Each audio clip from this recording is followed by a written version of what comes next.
नमस्कार, आदाब, सत श्री अकाल, जय भीम, जोहार। मेरा नाम है नवीन कुमार। ऑल्ट न्यूज वाले मोहम्मद जुबैर को सीधे गोली ही क्यों नहीं मार देते? ऐसे किश्तों में क्या मारना? और योगी आदित्यनाथ को भी मजा नहीं आ रहा होगा। हम ये बात इसलिए बोल रहे हैं कि मोहम्मद जुबैर के खिलाफ देश की एकता और अखंडता को खतरे में डालने का केस चलाया जा रहा है। यूपी पुलिस ने इलाहाबाद हाई कोर्ट को यह जानकारी दी है कि मोहम्मद जुबैर पर दर्ज एफआईआर में भारत की संप्रभुता, एकता और अखंडता को खतरे में डालने वाले कृत्यों से संबंधित धारा 152 बीएनएस वाली और आईटी अधिनियम की धारा 66 जोड़ दी गई है। और मोहम्मद जुबैर का गुनाह क्या है? मोहम्मद जुबैर ने अपने आप को महामंडलेश्वर बताने वाले नरसिम्हानंद का एक वीडियो, बल्कि वीडियो क्लिप कहिए, वो पोस्ट कर दी थी। उस वीडियो क्लिप में नरसिम्हानंद मुसलमानों और संविधान को लेकर ऐसी भड़काऊ टिप्पणियां कर रहा है कि पूछिए मत।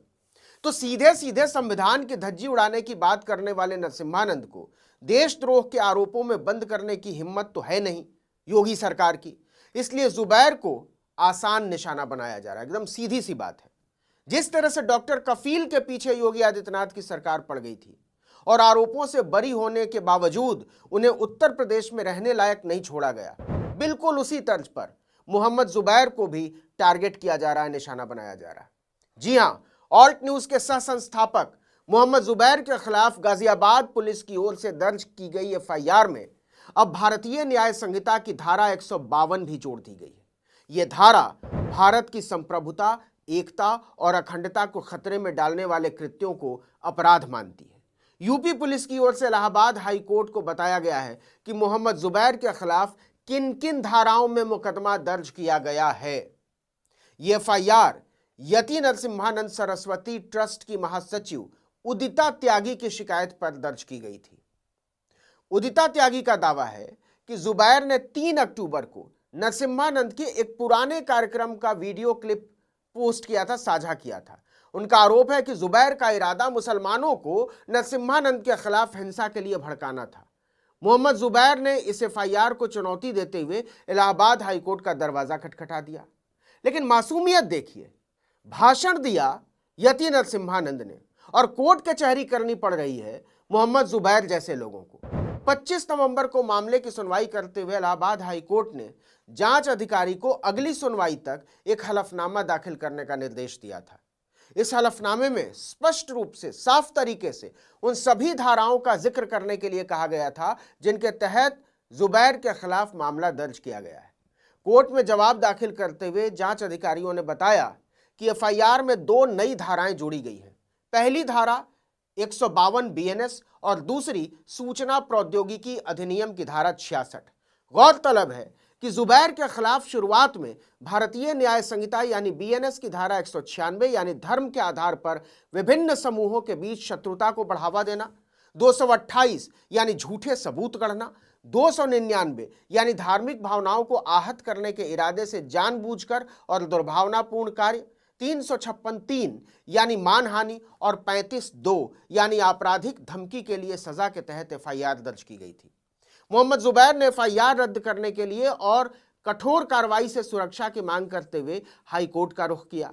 अपनी याचिका में उन्होंने कहा कि उनके एक्स यानी ट्विटर पोस्ट में यति नरसिम्हानंद के खिलाफ हिंसा का आह्वान नहीं किया गया, हिंसा की अपील नहीं की। उन्होंने केवल पुलिस अधिकारियों को नरसिम्हानंद की हरकतों के बारे में सतर्क किया था और कानून के अनुसार कार्रवाई की मांग की थी। और इससे 2 वर्गों के लोगों के बीच वैमनस्य या दुर्भावना को बढ़ावा देना नहीं माना जा सकता है। उन्होंने बीएनएस के तहत मानहानि के प्रावधान को लागू करने को भी चुनौती दी है। उनकी दलील है कि नरसिम्हानंद के खुद के वीडियो जो पहले से ही सार्वजनिक हैं, उन्हें शेयर करके उनके खिलाफ कार्रवाई की मांग करना मानहानि नहीं हो सकता। याचिका में यह भी कहा गया है कि पैगंबर साहब के खिलाफ अपमानजनक टिप्पणी करते समय नरसिम्हानंद एक अन्य नफरत भरे भाषण के मामले में जमानत पर थे, जहां उनकी जमानत की शर्त ही यह थी कि वो ऐसा कोई बयान नहीं देंगे जो सांप्रदायिक सद्भाव को बिगाड़ता हो। जुबैर ने पुलिस को सतर्क किया और कानून के मुताबिक कार्रवाई की मांग की। उनका कहना है कि इसे 2 समुदायों के बीच नफरत फैलाना नहीं कहा जा सकता, किसी भी सूरत में नहीं कहा जा सकता। मोहम्मद जुबैर ने यह भी कहा कि सार्वजनिक रूप से उपलब्ध वीडियो शेयर करके कार्रवाई की मांग मानहानि नहीं हो सकती है। याचिका में यह भी बताया गया है कि नरसिम्हानंद पहले से ही एक नफरत भरे भाषण के मामले में जमानत पर थे। उनकी जमानत की शर्त थी, जैसा कि हमने पहले बताया, कि वो ऐसा कोई बयान नहीं देंगे जो सांप्रदायिक सौहार्द को नुकसान पहुंचाता हो। लेकिन मोहम्मद जुबैर की दलील है कि उन्होंने यही किया। आपको बता दें कि नरसिम्हानंद घृणा और नफरत के चैंपियन हैं। वो हिंदुत्व के नाम पर संविधान, लोकतंत्र और मानवता तीनों के खिलाफ खुलकर अभियान चलाने के लिए बदनाम है। उन पर पहले भी घृणास्पद भाषण देने का आरोप लगाया जा चुका है। इस तरह के वीडियो सामने आते रहे। वो जेल भी जा चुके हैं।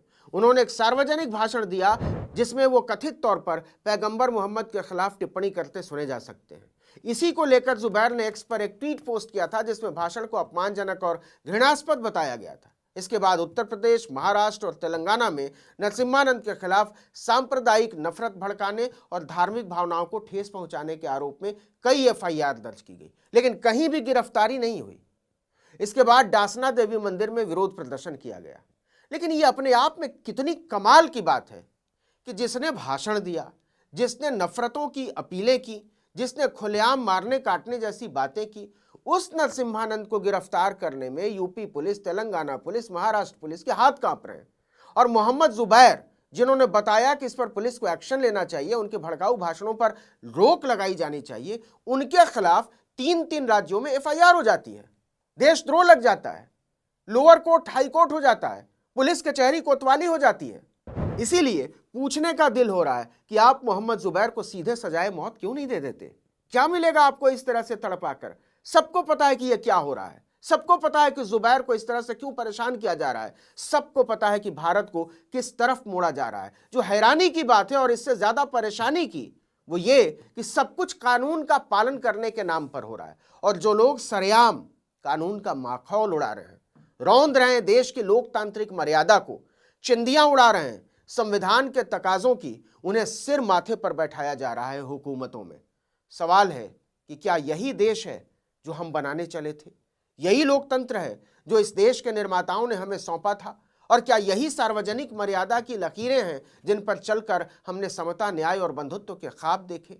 सोचिएगा, क्योंकि ये केवल मोहम्मद जुबैर, उमर खालिद, आनंद तेलतुंबड़े, तीस्ता सितलवार या सुधा भारद्वाज, गौतम नौलखा जैसे लोगों की बात नहीं है। बहुत सारे नाम और हैं, छूट रहे हैं। यह बात कहीं ना कहीं हमारी सोच की स्वतंत्रता से जुड़ती है।